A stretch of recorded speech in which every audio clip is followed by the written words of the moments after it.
اللہ سبحانہ تعالیٰ کے نام سے شروع جو بڑا مہربان اور نہایت رحم کرنے والا ہے۔ نبی پاک مصطفیٰ صلی اللہ تعالیٰ علیہ وآلہ وسلم پہ لاکھوں کروڑوں اربوں خربوں درود السلام۔ السلام علیکم ورحمۃ اللہ وبرکاتہ۔ آج کی میری ویڈیو بہت زیادہ اچھی اور انفارمیٹیو بھی ہے، ہو سکے تو میری ویڈیو کو مکمل سنیں اور شیطان کے بہکاوے میں بالکل بھی مت آئیں۔ آج کی میری ویڈیو ہے حضرت عمر فاروق رضی اللہ تعالیٰ عنہ کی شہادت کے پر۔ ان کی شہادت کا یہ تمام واقعہ ہے جو اس ویڈیو میں آپ کے سامنے بیان کروں گی۔ حضرت عمر فاروق رضی اللہ تعالیٰ عنہ نے ایک رات خواب میں دیکھا کہ ایک سرخ رنگ کے مرغ نے آپ رضی اللہ تعالیٰ عنہ کے بدن میں 2-3 ٹھونگے ماری ہیں۔ آپ رضی اللہ تعالیٰ عنہ نے یہ خواب خطبہ جمعے میں بیان فرمایا۔ اس خواب کی یہ تعبیر بیان کی گئی کہ کوئی کافر حضرت عمر رضی اللہ تعالیٰ عنہ کو شہید کر دے گا۔ چنانچہ جمعے کے روز یہ خواب بیان کیا گیا اور بدھ کے دن صبح کی نماز میں آپ رضی اللہ تعالیٰ عنہ کو شہید کیا گیا۔ آپ رضی اللہ تعالیٰ عنہ کی عادت تھی کہ نماز شروع کرنے سے پہلے صفوں کو درست کرنے کے بعد نیت باندھتے تھے۔ بدھ کے دن جب آپ رضی اللہ تعالیٰ عنہ نے صفیں سیدھی کرنے کے بعد نیت باندھی تو فیروز نامی ایک آتش پرست مشرک غلام نے آپ رضی اللہ تعالیٰ عنہ کو 2 دھاری چھری سے زخمی کر دیا۔ حضرت فاروق اعظم رضی اللہ تعالیٰ عنہ کی شکم پر زخم آیا۔ آپ رضی اللہ تعالیٰ عنہ کو گرا کر وہ کافر فیروز باغ نکلا۔ راستے میں جماعت کے اندر مزید چند صحابہ کرام رضی اللہ تعالیٰ عنہ کو بھی شدید زخم اس نے لگائے۔ آخر ایک انصاری نے اس پر اپنا کمبل ڈال کر اسے پکڑ لیا۔ جب اس ظالم نے جان لیا کہ میں پکڑا گیا ہوں اور میرا حشر برا ہوگا تو وہ کافر اپنے ہاتھ سے اپنے آپ کو چھری مار کر مر گیا۔ حضرت عمر رضی اللہ تعالیٰ عنہ نے عبد الرحمن بن عوف کو اپنی جگہ نماز پڑھانے کے لیے حکم دیا اور خود وہیں بیٹھ کر نماز پڑھتے رہے اور زخمی ہو کر بھی وہیں کے وہیں حاضر بھی رہے۔ جب لوگ نماز سے فارغ ہوئے تو حضرت ابن عباس رضی اللہ تعالیٰ عنہ سے فرمایا، اے ابن عباس دیکھو تو مجھے کس نے قتل کیا ہے۔ حضرت ابن عباس رضی اللہ تعالیٰ عنہ نے عرض کیا کہ آتش پرست مشرک غلام نے جس کا نام فیروز ہے۔ حضرت عمر رضی اللہ تعالیٰ عنہ نے یہ سن کر فرمایا، الہی تیرا شکر ہے میری موت کسی کلمہ گو شخص کے ہاتھوں میں نہیں ہوئی ہے۔ آپ رضی اللہ تعالیٰ عنہ کو زخم شدید آیا تھا، حتیٰ کہ آپ رضی اللہ تعالیٰ عنہ کو جو شربت پلایا گیا وہ بھی زخم کے راستے سے باہر نکل آیا۔ لوگ آپ رضی اللہ تعالیٰ عنہ کی خیریت پوچھنے کے لیے آتے تھے۔ ایک نوجوان آیا اور حال پوچھ کر لوٹا تو حضرت عمر رضی اللہ تعالیٰ عنہ نے دیکھا کہ اس کا تہمت زمین سے لگتا ہے۔ فرمایا، اس نوجوان کو میرے پاس واپس لاؤ۔ جب وہ دوبارہ حاضر ہوا تو فرمایا، میاں اپنے تہمت کو اونچا کر لو، یہ عمل اللہ کے نزدیک اچھا ہے اور تمہارا کپڑا بھی زمین پر خراب ہونے سے محفوظ رہے گا۔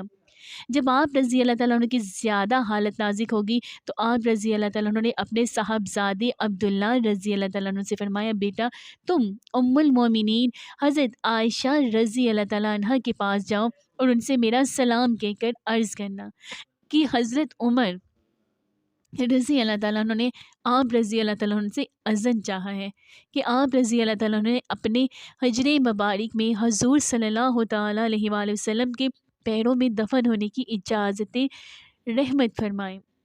چنانچہ حضرت عبداللہ رضی اللہ تعالیٰ عنہ نے حضرت عائشہ رضی اللہ تعالیٰ عنہ کے پاس آئے۔ کیا دیکھتے ہیں کہ ام المومنین رضی اللہ تعالیٰ عنہ بھی حضرت عمر رضی اللہ تعالیٰ عنہ کے غم میں رو رہی ہیں۔ حضرت عبداللہ رضی اللہ تعالیٰ عنہ نے حضرت عمر رضی اللہ تعالیٰ عنہ کا سلام و پیغام عرض کیا تو ام المومنین نے فرمایا کہ یہ جگہ خاص میں نے اپنے لیے رکھی تھی، مگر میں اپنی جان سے حضرت عمر رضی اللہ تعالیٰ عنہ کی جان کو زیادہ سے زیادہ عزیز رکھتی ہوں اور اجازت دیتی ہوں کہ شوق سے اس مبارک جگہ میں دفن کیے جائیں۔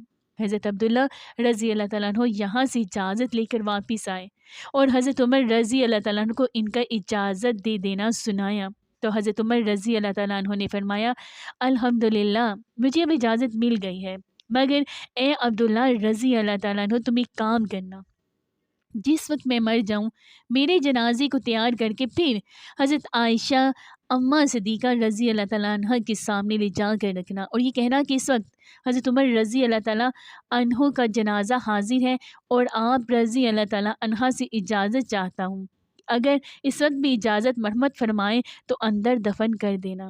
مجھے اندیشہ ہے کہ شاید کچھ میرے الفاظ سے اجازت دے دی ہوں، اس لیے بعد وفات پھر اجازت لے لینا۔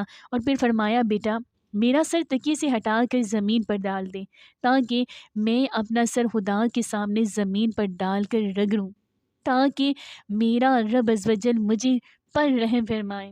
اور اے بیٹا میں مر جاؤں تو میری آنکھیں بند کر دینا اور میری کفن میں میانہ روی کرنا، اسراف بالکل نہ کرنا، کیونکہ میں اگر اللہ سبحانہ تعالیٰ کے نزدیک کچھ اچھا ٹھہروں گا تو مجھے دنیا کی کفن سے بہت بہتر کفن مل جائے گا، اور اگر میں برا قرار دیا گیا تو یہ بھی میرے پاس نہ رہے گا، بلکہ یہ بھی مجھ سے چھن جائے گا۔ بیٹا اگر سارے جہان کی دولت اور سامان اس وقت میرے پاس ہوتا تو میں اسے قیامت کے دن کی گھبراہٹ سے نجات پانے کے لیے ہیرات کر دیتا۔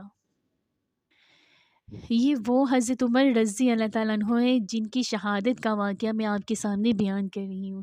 ان کے سامنے ان کا تو شیطان بھی ڈرتا تھا، ان کے سامنے تو شیطان کو بھی نہیں جرأت تھی کہ آئے۔ یہاں تک کہ آج بھی اگر ہم حضرت عمر رضی اللہ تعالیٰ عنہ کا نام لیتے ہیں تو شیطان کوسوں میل ہم سے دور بھاگ جاتا ہے، اور کتنا ڈر اور عاجزی تھی انہیں۔ اللہ سبحانہ تعالیٰ ہم سب مسلمانوں پر اپنی رحمت اور نظر کرم فرمائے، حضرت عمر رضی اللہ تعالیٰ عنہ کے صدقے میں، آمین ثم آمین۔ اور میں دعا کرتی ہوں کہ آپ جہاں کہیں رہیں ہمیشہ ہنستے مسکراتے رہیں، سدا شاد و آباد رہیں۔ اللہ سبحانہ تعالیٰ نے ہمیں ایمان والی زندگی عطا فرمائی ہے، اللہ سبحانہ تعالیٰ ہمیں ایمان پر موت بھی عطا فرمائے۔ اللہ سبحانہ تعالیٰ ہمیں اپنے پیارے برگزیدہ اور محبوب بندوں میں شامل کر لیں۔ اللہ سبحانہ تعالیٰ ہمیں ہماری اولادوں کو اپنے پسندیدہ بندوں میں شامل کریں اور شیطان سے ہم کو دور کر دیں۔ مجھے بھی دعاؤں میں یاد رکھیے گا۔ ملتی ہوں میں پھر آپ کے ساتھ نیکسٹ ویڈیو میں، فی امان اللہ۔